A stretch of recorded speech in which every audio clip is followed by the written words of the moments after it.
I'm just gonna let me mute everyone. If everyone can mute themselves so it doesn't make sounds when I'm talking. Second. Mute. Okay. Okay, so I went over some of these concepts in brief in the Kollel, but I surely didn't give it the due diligence that it needed to really go into what's going on and how it's related to the times now. Related to Parsha Noach, what's going on in the world, etc., etc. So I'm going to go over in a deeper way now. That's going to be more explained, more clear what's happening. Okay, so we're just going to jump right in. Okay, so basically, there's a pasuk in Parsha Noach where the pasuk says that Elohim remembered Noach and all of the animals, and then when Rashi says that, he says it's the midah of judgment and transformed to the midah of mercy through the prayers of tzaddikim, and the wicked people, the evil people, through their bad actions could transform the attribute of mercy into judgment. Because previously in Parshat Bereshit, there's a pasuk that says that Hashem saw that man was created very bad, and then Hashem said, I'm going to destroy man. Okay, so now if we look at a few logical questions here on what's happening, is that which pasuk comes first? So the answer is the pasuk in Bereshit comes first. And it says that God saw that man is bad and he wanted to destroy them. So now you have two verses. You have the verse of God, of Elohim remembering Noach, and then you have the verse of God wanting to destroy the people. But then in the verse of God remembering Noach, he mentioned what's happening in the previous verse of God wanting to destroy the people. And he says that God wanted to, there's two things that happened, is that the prayer of tzaddikim could transform any deen into mercy, and also similarly the mercy that existed before that was transformed into deen by the evil actions of the people at the time. Okay, so everyone's clear so far what's going on? Okay, so now the next thing is the following. Why is Rashi not comment this on the previous verse, but wait till the next parsha to mention it when it comes to this verse? There's something new about this verse that we didn't know up until then, that when we got to this verse, then it became clear that Rashi had to say such a thing. Okay, to explain now what's going on. So when Hashem created the world, it says Bereshit bara Elokim et hashamayim et haaretz. Okay, so we see that God created the world out of Elokim. Okay, so now what happened was that, what does Rashi say on that pasuk? He says that God wanted to create the world out of judgment, and he saw that it wouldn't work. So first he put the attribute of mercy, and then he combined it to the attribute of judgment, and then he created the world out of both, because another pasuk it says the day that Hashem Elohim created the world. So basically Hashem had to create a plan how to create the world in a way that it sustains, and he said it has to be that the backbone of this whole plan has to be the attribute of mercy, and then there has to be judgment on top of it. Okay, now what does this mean for us? We're going to explain it shortly. Okay, so now the world is now a combination of judgment and mercy, but mercy always comes first. That's why whenever Hashem does something, it's from mercy. Okay, then when you get to the second verse, that it says, Hashem saw that man was bad, and Hashem wanted to destroy man. So if you look at the verse, both times where it says Hashem's name, it's referring to Hashem in the way of mercy. Okay, so based on what you learned previously in Rashi, the conclusion that you're going to come to over here is that Hashem wanted to, that it was Hashem that wanted to create the judgment. Okay, what does this mean? It means the way a person's going to understand it when it gets to that point where he sees that man's actions are bad is that he's going to think that the attribute of mercy had to agree to send the judgment down. So when the attribute of mercy agreed to it, then the judgment was from the attribute of mercy. Okay? That's what a person understands at that point. Okay? And now, in relation to the people at the time, the attribute, so what do people at this level, in a person's perspective, his experience of what happening is that he's going to think that no matter what I do, my actions don't affect Hashem and what's happening from above.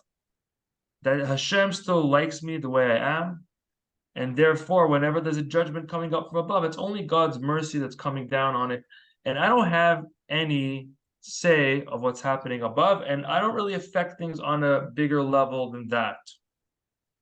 That's what a person thinks, okay? And basically, at this level is where the whole world is pretty much holding on it now. Okay, now why is that the case? There's many reasons for it. But the bottom, what we're going to explain is that when a person's living at this level where he thinks that what I doesn't matter, there's actually something deeper going on inside. Is that he doesn't want it to matter. Because if it actually mattered, which is actually the truth that it does, then he would realize that his actions actually affect what's going on, both on high and below. And that's according to what the Torah says it is. So a person doesn't want that he's living at the level where he has to be dictated by what the Torah says, because he doesn't want to follow the Torah. That's the evil that a person's created with at the beginning, is that it's a constant battle to keep the Torah right now. So therefore, these deep tricks are happening inside of a person's mind where he's coming to certain conclusions that he doesn't want to be run by God's rules, and he wants to be able to do things without affecting everything above. Okay, and actually the sages say that the first 26 generations, when the world was created, it was God was sustaining it only purely from his kindness.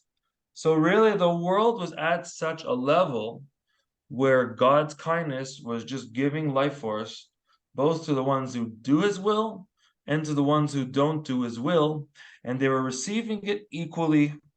So therefore, the people wanted to stay at that level, and they wanted to receive God's kindness without fulfilling the Torah, because they're going to say that my actions don't affect anything. So at this point in the Torah, this is funny how all of these deep concepts are coming out. They're just coming out from Rashi, really, if you look into what Rashi is saying. So at this point in the Torah, when man goes bad, when we go against God, and we do the opposite of the Torah, and we think that God is still with us, well, at that level, it was actually a certain level true. And even today, it's still a certain level true for the ones who don't keep the Torah. So therefore, a person didn't want that the Torah should have effect on his life, because he doesn't want to keep the Torah, so he goes against the Torah. And then we see from this, people build beliefs in their minds, and then their emotions come out, and then they have a lot of hatred towards the ones who actually keep the Torah. Okay, this is happening both on a person's psychological level, but even on a spiritual level, as we're about to explain. So now, it actually says about the Bnei Seir, which is a certain group of goyim in the world. It says that when Hashem wanted to give the Torah to the Jewish people, he came to the Bnei Seir first, and he said, do you guys want the Torah? And they said, what does it say inside the Torah? And then the Midrash continues and says, it says don't kill. He said, oh, if it says don't kill, we don't want it. Okay, what's going on here? What's they so against this concept? So explains in Hasidus is that anything that represents Gvura down here on this world, which we saw a lot of it, and we're in the middle of it right now, with a lot of Gvura coming down. According to the Kabbalah, it came from the waste of the Gvura from the breaking of the vessels. Okay, what does this mean? It means that anyone whose source is from that level, they have a natural desire for killing. Why? Why have such a crazy desire? Because it says at that level, as that level goes down into the world, what happens is that it actually gets its life force from the ultimate amount of judgment. And the highest level of judgment is killing. So actually, anyone who's connected to this thing, chas v'shalom, has a desire to kill, and that actually gives the life force to that being that comes from this place. So therefore, by the Jews actually fulfilling the Torah, and specifically the mitzvah of you shall not kill, then we actually remove ourselves from that and we actually fix that point. So, okay, so that's the spiritual aspect on what's happening at that level. Okay, I want to know if anyone has any questions they want to ask in the middle. Please unmute yourself now. There's a lot of things I said. Hope it's clear to everyone. So just if you have any questions, you could unmute yourself now and let me know. Anything? Yeah, Rabbi, hi, it's Miss Gundelman. Hi. Can you just go over that one more time? It was just it's a little over the head and just I don't know, trying to Oh, which grasp part? it. Which part? About the life force with the waste and how it brings killing into the world. Yeah. I didn't explain it in the fullest extent. It's a little bit beyond the scope of the class, but basically that when the vessel there was a breaking of the vessels in the higher worlds, and then from the break of the vessels was created this world. So different parts of the world were created from different parts of the vessels. So it says the Bnei Seir, which is a certain klipa on this earth, which certain people hold this klipa, like we see with Esav and Yishmael, they have this klipa inside of them, is that this klipa is basically judgment, which means that a person gets his life force from judgment. Like you see this, for example, even in American courts, that if someone in the court says something against the judge, in order to show them who's boss, basically is going to give them more of a punishment, and the judge will get more life force from this thing. So too in countries of Ishmael, is that whenever they create more judgment and more harsh decrees, it gives them life force for this thing. So these people have this klipa. It's called the ultimate. It's the klipa of Gvura that broke off of the vessels in the higher worlds that created this world. So basically, they don't want to receive the Torah because they cannot fulfill the Torah properly because they have such a desire that gives them their life force. So actually, by fulfilling the Torah, by not killing, you actually take away their life force, which is very difficult for them. And they automatically, that means they die out because they have no more life force for that thing. Okay, so I got it. Thank you.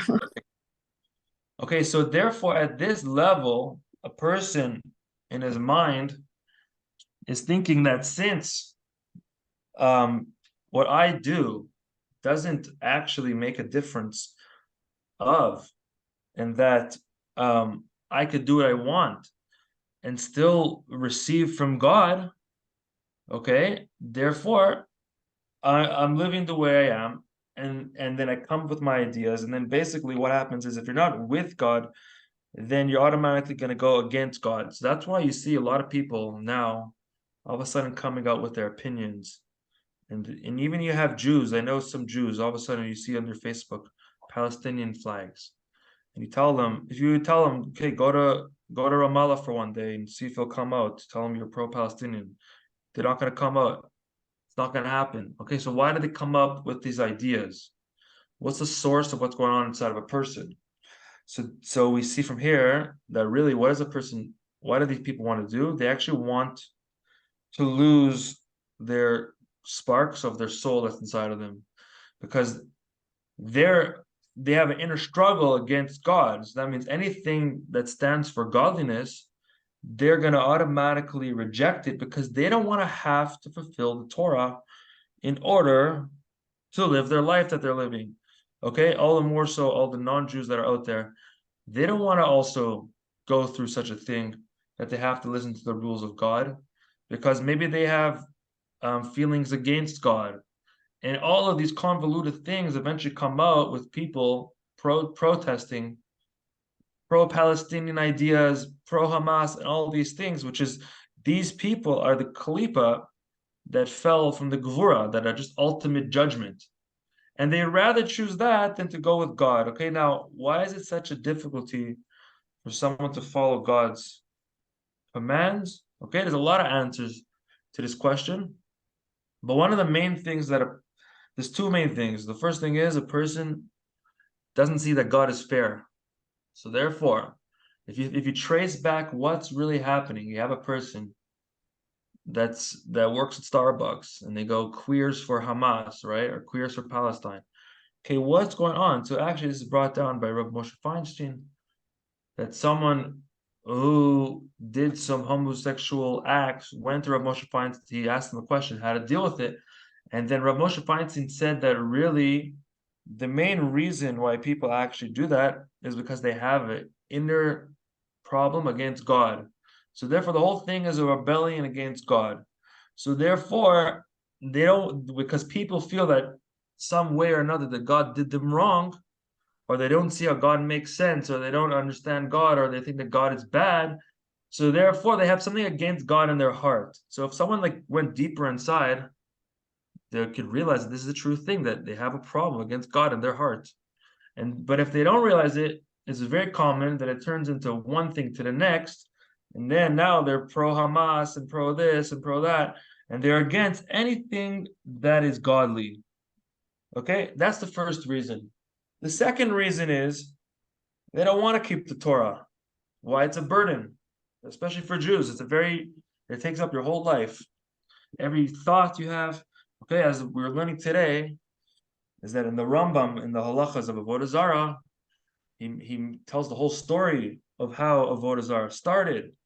And there's a discussion, why does he have to tell the whole story if it's a book of halachas? And the answer is that the reason why he tells the whole story is that he's trying to explain to you how Avodah Zarah starts, to show you that the mistake starts in a person's mind, the way he thinks about something, that he gives power to something else and not to God. And and it looks like the things that he's giving power to has a stronger effect than giving power to God. So therefore, it's actually easy to fall into avodah zarah, and then you don't want to keep the Torah because it's a big responsibility. You'd rather get things for free without the responsibility. And actually, what happens is you do get things for free without the responsibility, because it says in the Torah, it says we ate it in Egypt for free. The Jews wanted to take off the Torah, and the Torah is a burdensome thing. Okay, and explains in Hasidus many places that you could say in a certain level the Torah is like a long-term investment, and if you didn't do the Torah, you'd get everything you wanted right away. Okay, but the thing is, in the end, it won't last. The Torah will take a long time, but at the end it'll last. So the Yetzer Hara wants to tell you to get what you want now and worry about the rest later, because you want these things now. Okay, so you're living in your own selfish desires, etc., and you're stuck now in this place where you're receiving from Hashem without any calculations, and you want to stay in that place because you don't want that what you do actually matters. You rather be at the place now and live in that way. Okay. Now I all have a this, yeah. What's the I question? have a question. So, Yeah. is that what people mean when they say some people are going to get the reward in this world rather than in the next world? Yeah, for sure. That's for sure a true concept, is that God gives them everything that they wanted in this world, which is nothing compared to what it's going to receive when Mashiach comes, to take away what they're really supposed to get in the next world. Which basically means that they get the reward first. Especially it says when the Jew sins, he gets his portion first from what he's giving out to the other side. So he gets, boom, right away, a big amount of things and he gets it all in one shot.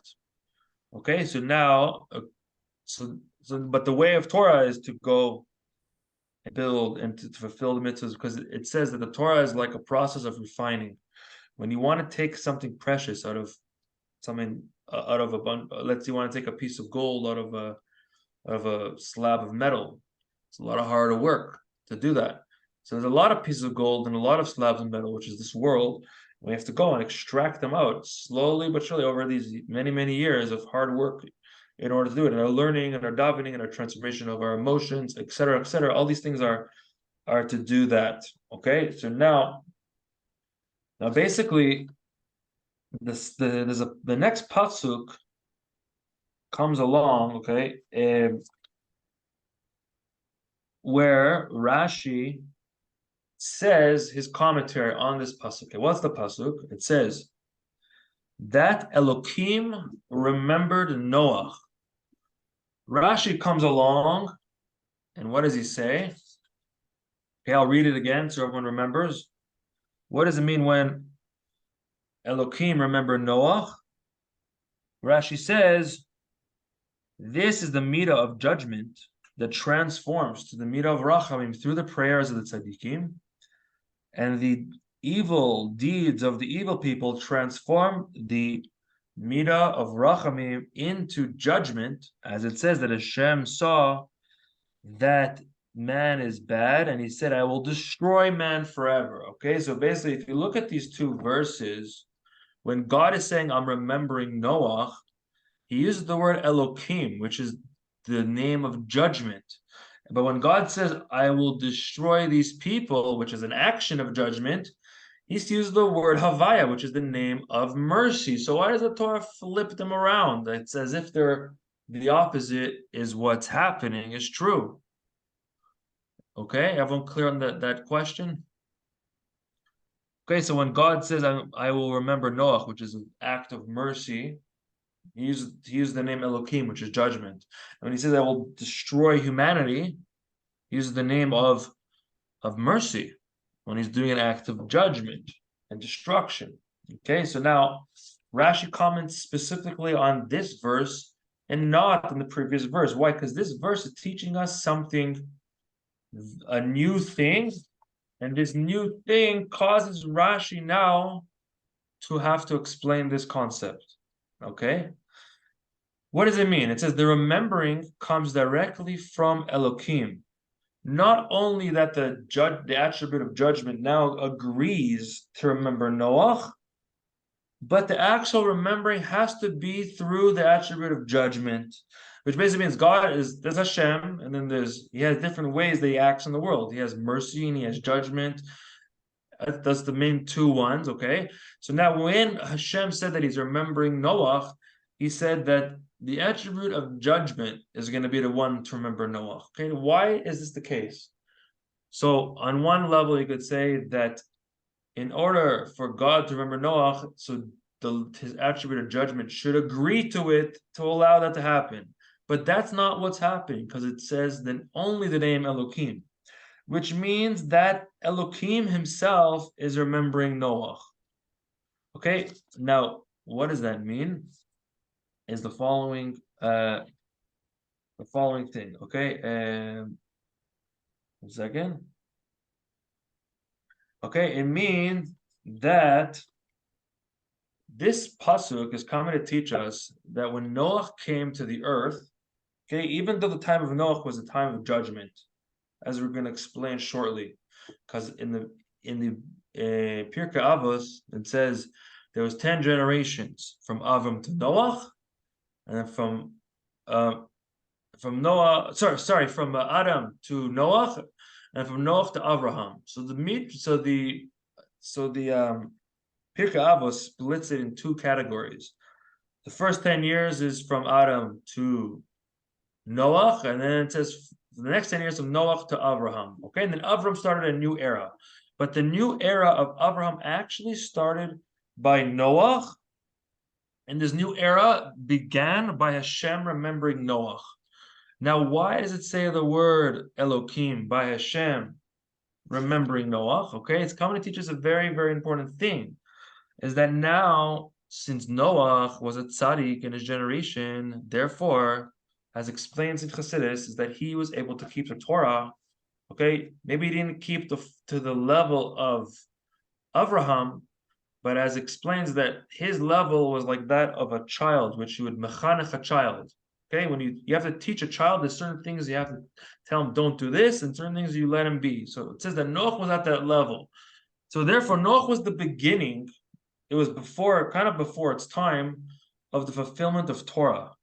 So therefore, Hashem remembering Noach had to be through the name Elohim, as I'm going to explain now with prefacing what I just said. Okay, what does it mean? Is the following: is that when Elohim remember Noach, it means that the name Elohim, which means the world was in a state of judgment at the time, that Elohim remembered, that means the judgment itself transformed. Okay, very nice. What does this mean? It means that since Noach is the beginning of fulfilling the Torah, therefore began already the precursor to the new era, is that what we do actually makes a difference above. Okay, and that the Torah could actually be fulfilled and affect what's happening in the world. Okay, which actually was the case before, but people didn't want to recognize it. But once Noach came, he wanted to recognize it. He actually wanted to fulfill the Torah. So when he's fulfilling the Torah and he brought a korban to Hashem, that caused the midah of din to transform back into the midah of rachamim. Okay, and therefore from there we see that now we have a divine mission of doing that. And it says the way to do that is the prayer of tzaddikim.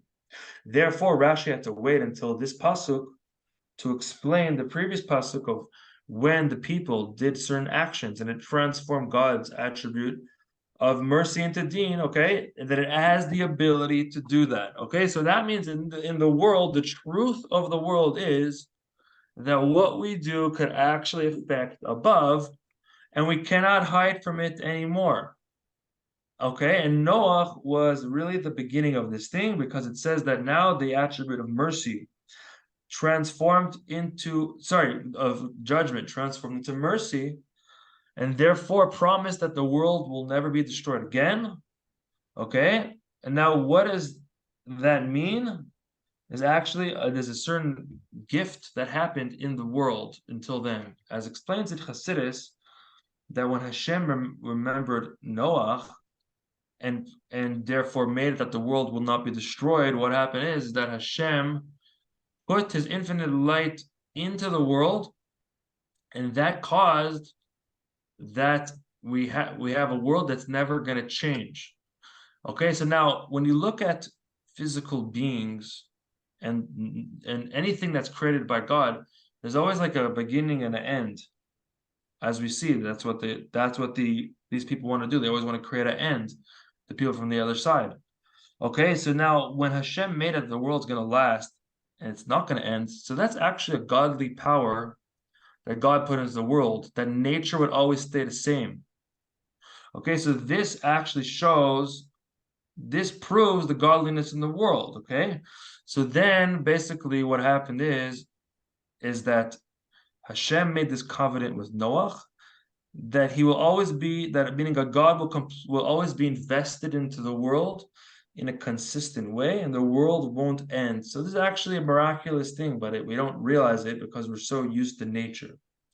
But what happens is that since Noach is the precursor to all these things, he started this aspect that everything will eventually go through the Torah.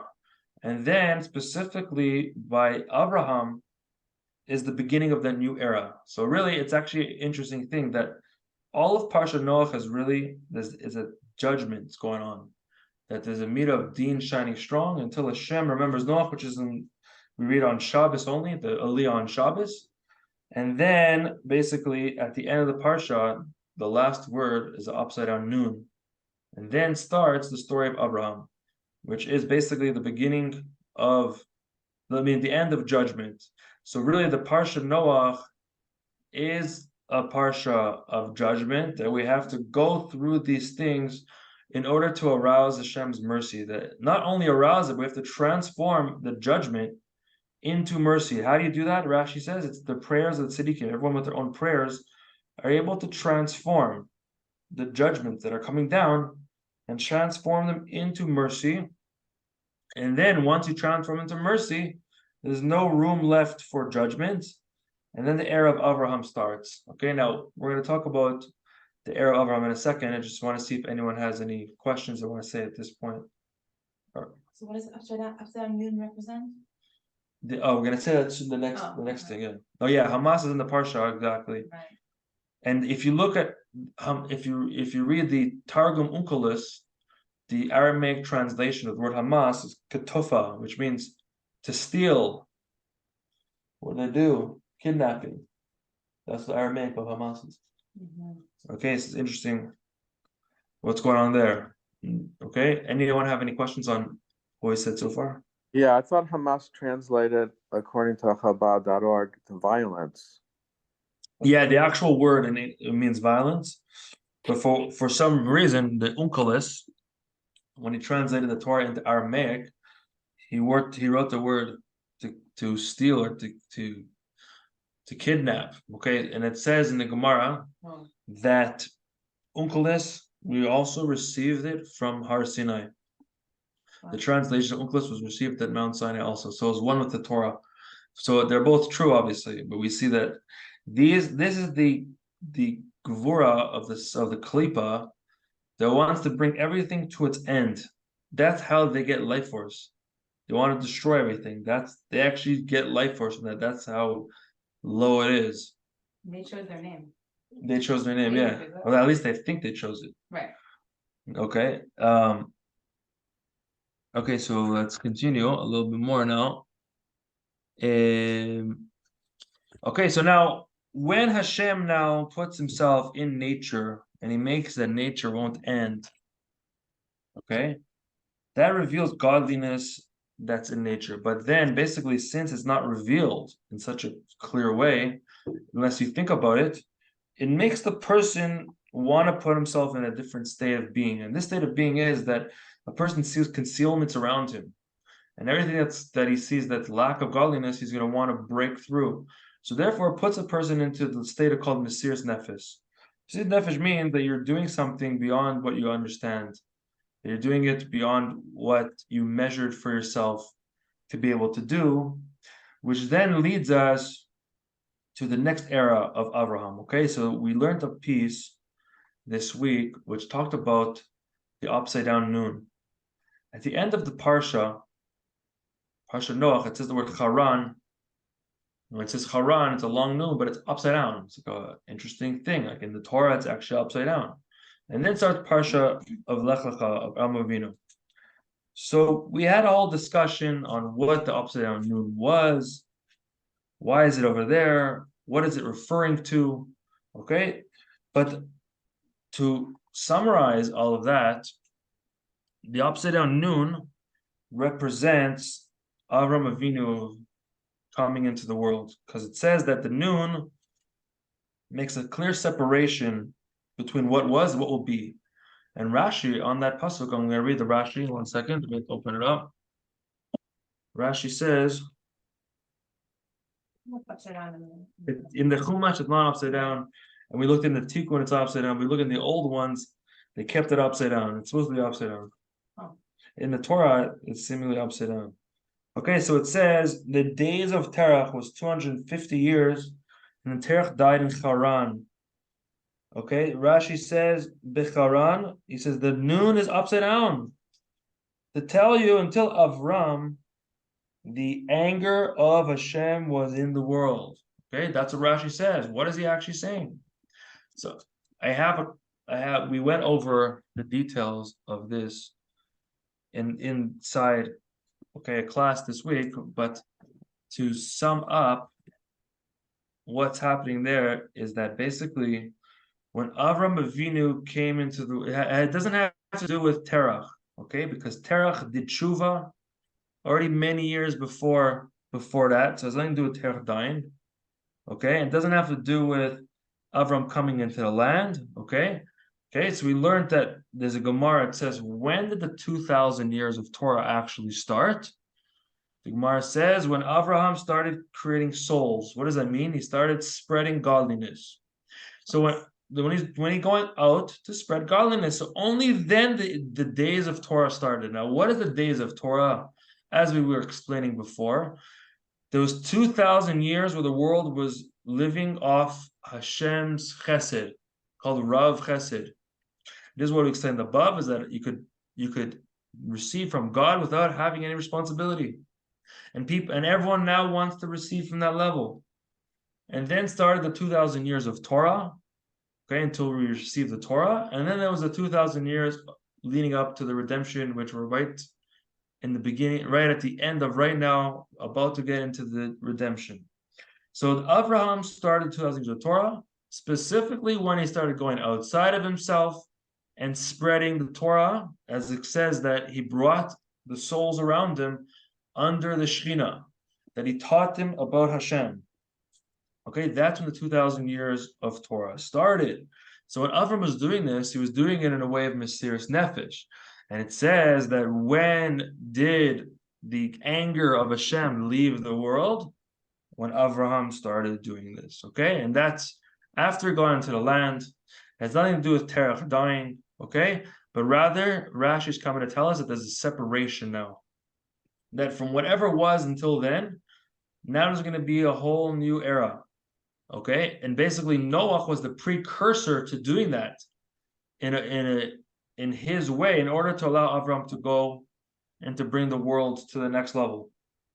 So Avram had to act in a way of Mesiras Nefesh. He had to give himself over fully for spreading Torah and spreading godliness.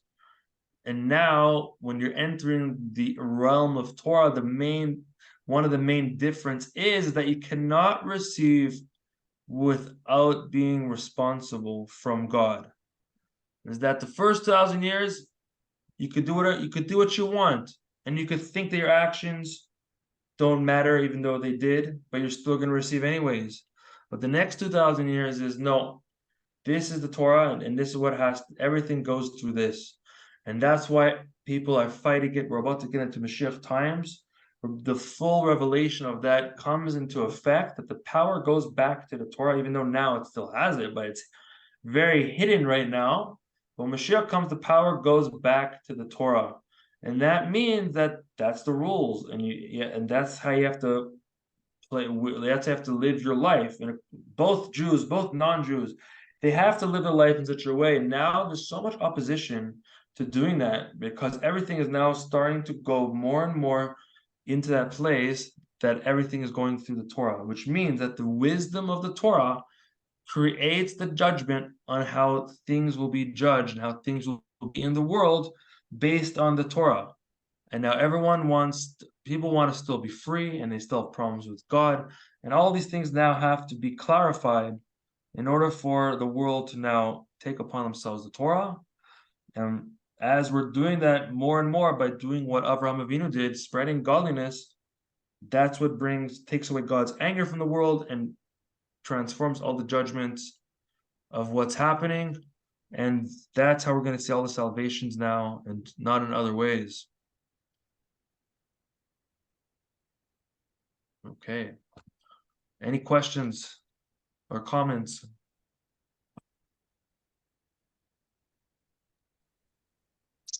Yeah, hi Rabbi. Okay. It's Daniel. Hi.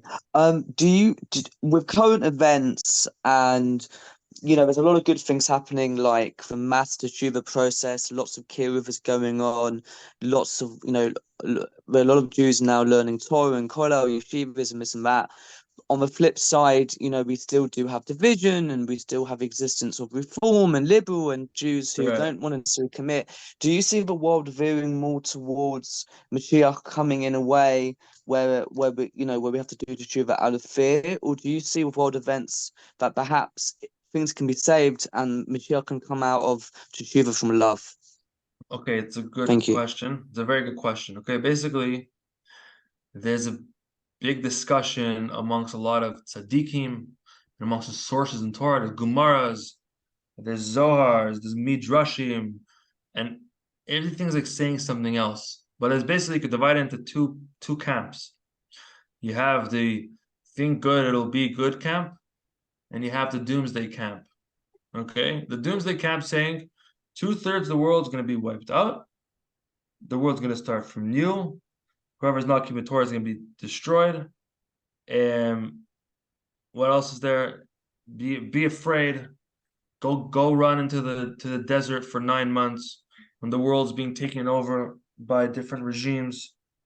Okay, that's one camp, and actually a lot of tzaddikim held like that. In the Gemara it says it, the Zohar says it. Okay, and then you have another camp, which it's easy to laugh at, because it's just you're gonna say, okay, these rabbis or these tzaddikim, they were nice people, and therefore they said nice things. But really, what they said, basically, the Mashiach is going to come through Chesed, and it's come through Rachamim, and it's not going to come through Din. So you look at the world, you say, how is it possible? It's like, it looks, obviously, that's going to be through destruction right now. Look what's going on. Everyone has nukes pointed at each other.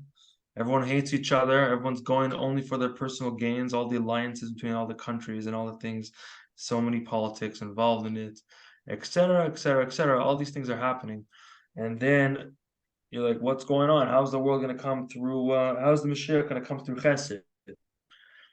So my understanding of it is that basically right now it's in a state of Gvura. Okay, now there's other places in the Torah where it talks about this experience both in an internal and an external level. And what does it mean is the following: if you have inside of yourself two different emotions that are coming out and they're opposites, or if on the outside you have two people with two different opinions and they hate each other because their opinions are so strong, right? How common is that? How common? It's like the most common thing. You only be friends with people with the same opinion as you. If they don't, you can't be friends with someone. Okay, so that's if someone doesn't have any das. If you don't have any das, then someone says the opposite of what you believe, you'll just hate them. It's the opposite of das. That's the world state right now. The world state right now, there's no das.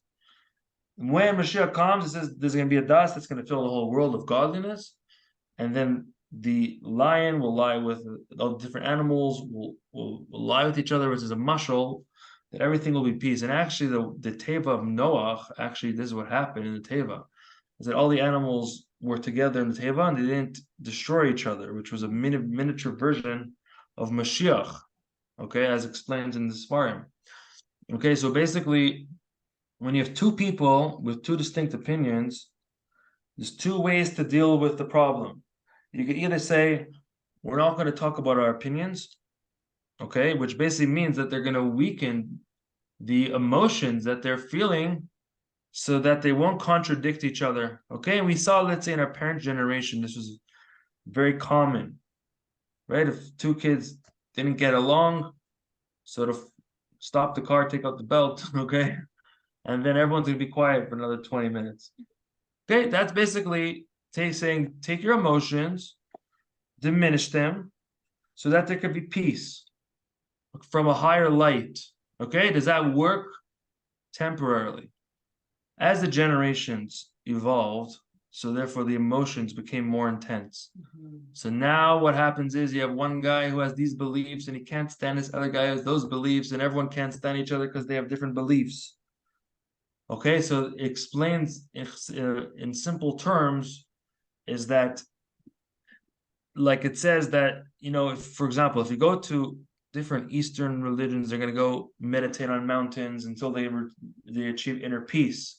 So they're weakening what's going on inside to draw down a higher light. That higher light will nullify the contradictions and they're going to feel peace. Okay, they did something. But according to the Torah, it says that's not enough because you never really dealt with the emotions themselves. Okay, these emotions are very strong. As we're explaining, they come from the world of Tohu. Therefore, they're very strong lights that are inside of a person. The only problem is that how are you going to handle all of them together? So in Chassidus, it explains is that they actually have to come to the realization that they need each other. The Chesed needs Gvura, Gvura needs Chesed, okay? And this is what true Das is. When a person has Das, which basically means that his mind is in a state of expanded consciousness. So when his mind is expanded, now he has room for everything inside of himself. and there's no longer any contradictions because he can actually hold it inside himself and doesn't feel a contradiction because he needs both things that need each other.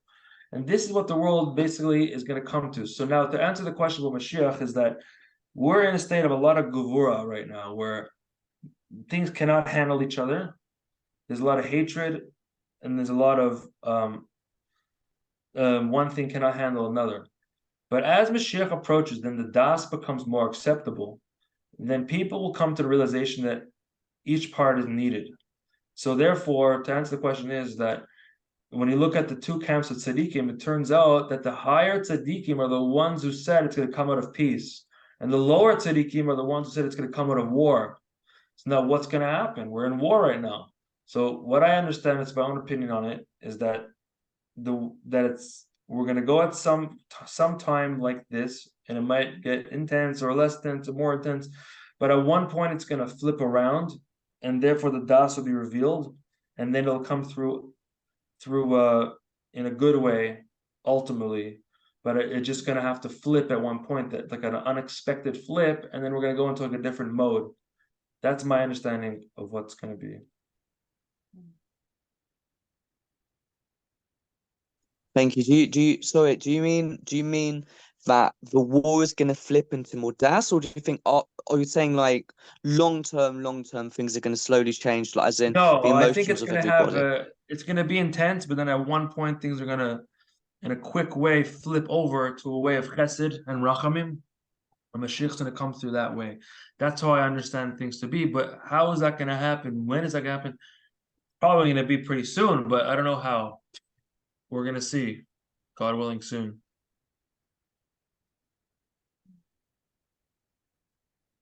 Yeah. So why is it that all these emotions are coming out so strong and like the lack of coexistence? Because it used to be like everyone to coexist. That was like the energy, and now we can't like have opinions, and no one can do that anymore. Like what's going on? They don't have to share their opinion because it's so strong, you said? Why can't we find someone with different opinion? Why can't like, and why are emotions so strong? There's like a lot of like confusion and different types of opinions that you can't be together. Like why can't we coexist together? Okay, so the question is, why can't you be friends with people who don't have opinions like you? And then why is it so much stronger now? And why is it so much stronger? Okay, so basically, as we're getting closer to the Mashiach, so the lights of Tohu are shining stronger and stronger ever, because basically says what Mashiach is the lights of Tohu in the vessels of Tikkun. So that means we're experiencing these lights stronger and stronger, and therefore our emotions become stronger and stronger. Question is, a lot of people cannot handle it. So what do you do? So there's actually the Rebbe Maharash, just gonna get on again, actually brings out this point. Okay, so I'm just gonna read it inside here. He says, what do you do with someone who has different opinion than you, and how do you handle it? Why can't people handle each other? Wow, that was a big hand open. Yeah, I had some preparations here. Okay, so he says like this. Okay, when Mashiach comes, it says they won't fight, they won't kill on my holy mountain, because the whole earth will be filled with God's knowledge. So now it's explained to us how great it is to have das, which is basically in the previous Ma'amar, it explained that das is a third brain that a person has. Okay, and most people are not really accessing this third brain. It's actually rests at the back of your head. You have the two first brains over here, and according to Kabbalah, which is Chochmah and Bina.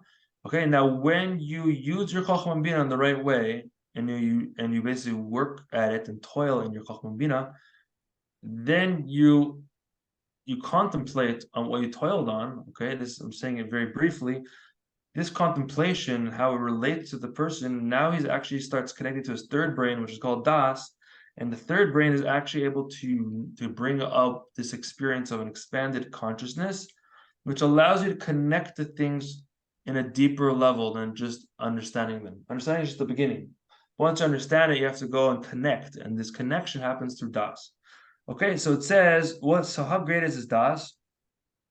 How all of the brain of Chochmah and Bina, it's all dependent upon your das. And the sages say, if a person acquired das, he's not lacking anything. But if he doesn't have das, he feels like everything's a problem, right? So the whole thing about people fighting each other now is two parts: that the midas are getting so strong because we're getting closer to Mashiach, and the das is getting so weak. So the result of that is that one thing cannot handle something else. Wow. So now what do we have to do? We have to draw down more das. Okay, it says all of the fights and all of the arguments between people is because smallness of a person's das. Because if someone's mind was expanded, there's no fight. There's no such thing as a fight or an argument. It doesn't exist. Because why is a person arguing? Because he has a little bit of das, zero, like a very small amount. So someone whose mind is very small, he can't handle something that's opposite to him. What do you say? Gonna mute you, sorry, okay. It's okay. What is that? Gotta get some das over there. Okay. Okay, so now if his mind is very small, whoever's gonna say something opposite to you, there's no room for that in your mind. Okay? If someone says something against what you understand and against your spirit of your understanding, you will start to hate them. And you're gonna want to really get at them. Because he didn't fulfill what you said. That means you have no das. What do you say? Hi. I was saying okay. Okay, now what causes this? What causes the person's lack of das, okay? But if someone has a wide understanding, he will be able to handle anyone who says something opposite to what he is or to what he believes or to his wishes, and he won't hate him at all. And he won't fight with him. He'll tell him, even though that you believe this,